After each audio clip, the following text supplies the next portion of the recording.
Well, hello friends, we are outside. It is a beautiful day and I'm gonna actually start doing some planting in containers that are the more warm season containers. So we're getting through those cold months of spring, we're past those, and we're getting into the beautiful warm months of late spring and summer. And so I'm gonna do the pots that are up really close to my front door, maybe even the pot with my big agave, and then I actually have a small tree I wanna plant in the same area. So we're gonna be working in this area that's all around my front door. You can see the walkway here, my front door.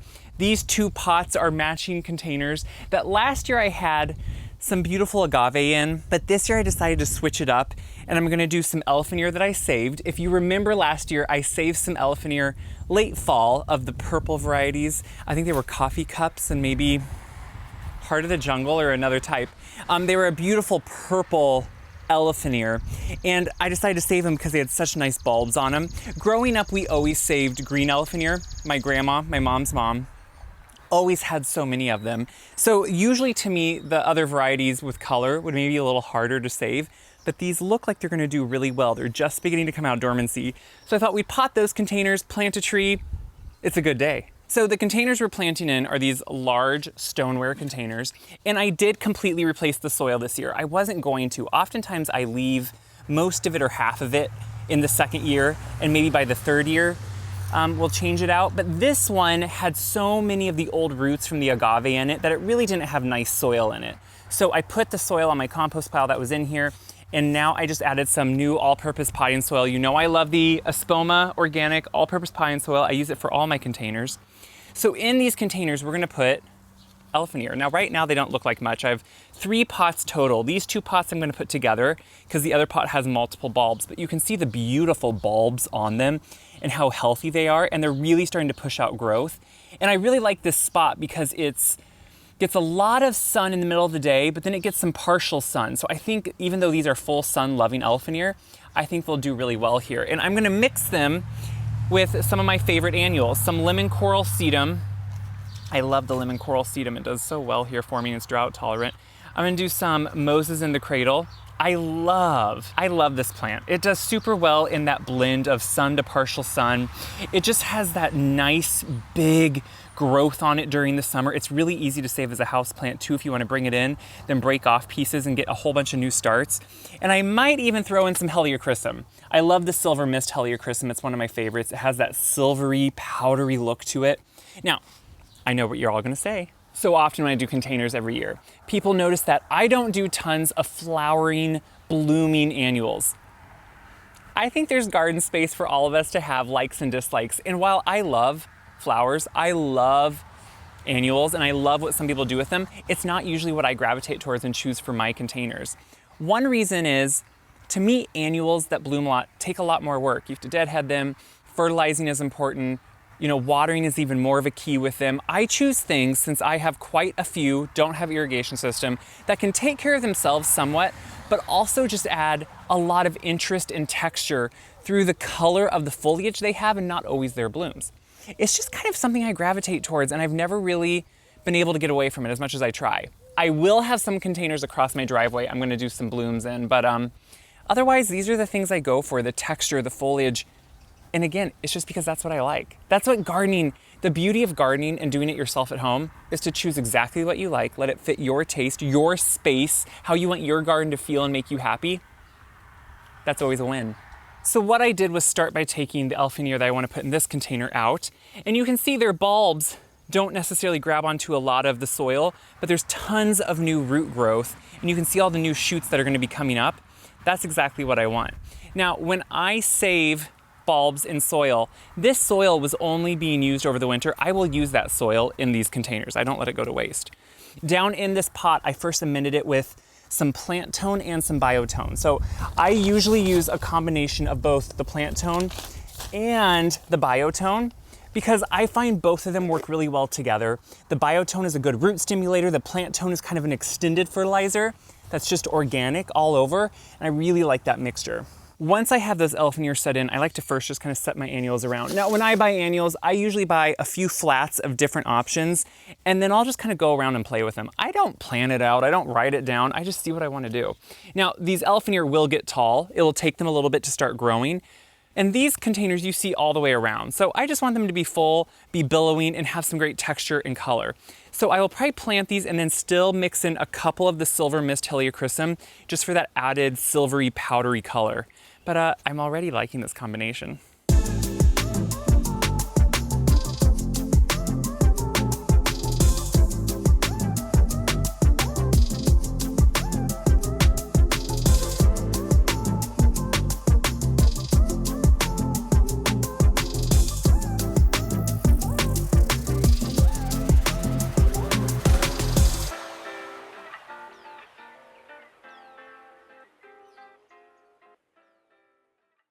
So I've planted now both containers and they're matching. So we have a couple helichrysum, those silver mist ones. And what they're gonna do is they billow not only on the sides, but they really mound on top too. So it will fill in the center around the elephant ear once they all start coming out. All these beautiful purple are gonna just flow over, and then the lemon coral will really fall down. These purples stay a little bit more sturdy, so they kind of come outright and outwards, and then this lemon coral really falls down. So it really will be a full container on both of them. I haven't watered them yet, but that will here come last now. But it will actually add a lot of nice entrance, like just a lot of interest when people come over, when I'm walking by. Honestly, I plant for myself, I plant for what I love. Everything else is just a bonus. Now, behind these, I have my large agave that, let me show you, it's big. I just moved the agave into the container last week. I brought it out of winter storage. I cut off some of the lower pieces that looked brown just from either over winter or last year. And I'm just finishing up underplanting it with some, again, lemon coral, and I have that same helichrysum. I kind of go back and forth on this one year to year of what I put under it. But the thing is, agave in general are extremely drought tolerant. So I pick annuals that can be drought tolerant underneath it too. So I don't have to water it all the time. They take care of themselves. Now, you're also gonna see a lot of this beautiful senecio flowing down from it. This is a really simple succulent that every year I just take starts of, keep them over the winter, and I just put them into pots and they grow on their own just from dry cuttings like that. I just break pieces off, put them in. So when I redid my hanging baskets from last year, I had tons of these pieces left over. I just put them right here in this container, and soon that will really start taking off too. So I have a couple more of annuals that I'll fill in around here, but eventually, if you guys have followed me before, you know that in a couple weeks, towards middle of summer, this is extremely full and starting to really just flow over the sides. So now what I want to work on is something just a little bit bigger, a little bit more work, but you see this beautiful tall specimen behind me? That's a 7 sunflower. And they can be either a large shrub, a small ornamental tree, they can be pruned kind of to size. At their smallest, they'd be around 8 foot. This is currently around 8 foot. At their largest, they can be 15 to 20 foot plus, depending where you live, the environment they're in. I'm in zone 5B in Southeast Iowa, and I'm gonna put this in a somewhat protected spot just to make sure its winters are okay. But I feel like it's gonna finally give me a little protection at the front door, which I've really been craving, and fill in some dead space that's been feeling like it's there. So the tree, as you walk up my front walkway, I'm gonna use this biotone when I plant it, is gonna be right off to the left side. And right now it's a balled and burlap tree. It's not too big of root ball, honestly. It's probably around, a 20 gallon, maybe 15 to 20, somewhere in there. So what I'm gonna do is remove this boxwood. I have a place over at my mom's, I wanna plant it anyway. I'm gonna lift that boxwood out. They have a pretty shallow root system and they're pretty easy to transplant, boxwood are. And then I'm going to dig the hole so I can plant this gorgeous, it's such a great size to it. That 8 foot size already is so nice. What I love is they have really interesting kind of trunks and bark. See how they're smooth with that neat variation in the color? So they have just kind of interest all over, which is what's really fun. They get really pretty flowers on them. It's just an overall kind of unique tree, and that's what I'm always looking for, is something that's not just a crabapple, not just the run of the mill, but will do really well and can work in, unique spaces like this. And I like the multi-stem approach. So I'm gonna remove this and dig a hole. So I've dug the hole. It was honestly really easy here because this was ground that's really nice. This soil has never really been driven on or anything. So you can see in Iowa, we have nice, rich black soil too, where I live in Southeast Iowa. So it makes it super easy sometimes to dig. Now, what I'm planting is a balled and burlap tree, meaning it is dug from a field when it's growing, They put burlap around it to keep that root ball together, and then there's even a wire cage around that. And then they tie it up to make sure it stays together. Now, a lot of landscapers when they plant these, and this is completely fine, will keep the cage on and that burlap on. They will open it up at the top. But if burlap is a natural burlap, not synthetic, but natural, it should degrade in the soil, and those roots should be able to get through this very open wire basket. They do that because you don't want the root ball to fall apart, which is true. Since I'm at home and doing this myself, do remove as much of it as I can. So I will remove the wire basket. I will remove the twine, obviously. And then once I have it placed in the hole, I'm going to actually remove as much burlap as I can too. I just think anything that can not impede with the roots branching out, for me, is helpful. Now, if that's not possible, you feel like that root ball is not going to maintain its shape or it's going to fall apart, keep it together, because you don't want that root ball to have all the soil fall off of it. So I measure to know my depth. I like to plant high. As you know, I want that root flare to stay above ground, and it will always settle a little bit in the hole. So I am going to amend with biotone and tree tone. I like to use those two together when I'm planting trees, depending on what type of tree. The biotone is just going to help those roots get started, nice starter for them. And then the tree tone is just a nice extended tree fertilizer for it. So I'm going to take off all the stuff around it and set it down the hole and place it. So once I have it placed in my hole, you can see I leave it so it's slightly above grade. You can see that beautiful root flare though coming down. That's really important. So as long as I get that soil level right with that root flare, I'm gonna feel really good. What I am going and doing though to all of this burlap is taking out all these nails. That's how they keep the burlap around a tree like this. So if you ever happen to up on a tree like this, don't be afraid of it. You can totally plant one of these and it's not too hard. You just have to make sure you know what you're doing. So in this case, do you see how it's starting to want to open up that root ball a little bit?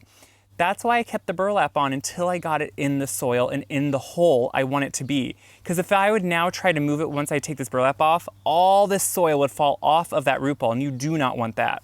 So I'm going to finish taking these out, take as much of the burlap and just cut it off as I can, and then we'll just backfill it. I have the tree planted.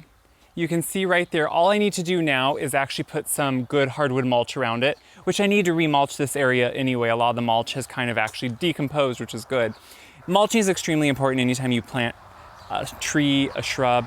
It's gonna help retain that moisture in the ground. It's gonna help suppress weeds. So I'll put a 2 to 3 inch layer of hardwood mulch around the tree, and I need to do the flower bed too.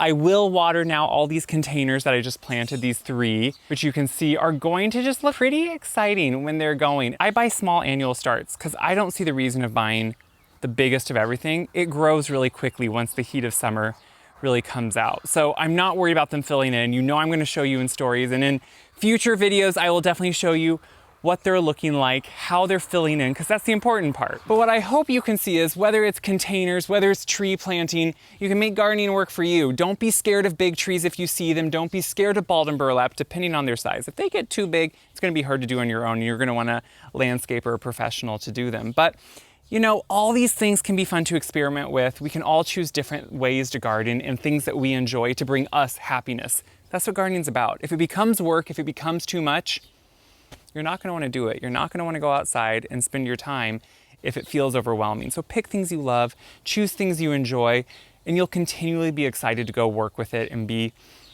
out with it every day. That's the point. So hope you gain some excitement, some inspiration, maybe learn something. If so, share the video around so other people can see that too. And always check my website, wiseguy.com, to see what I'm cooking, what I'm baking, what I'm doing in the kitchen. Soon it will be canning and preserving what's in the garden. So happy gardening.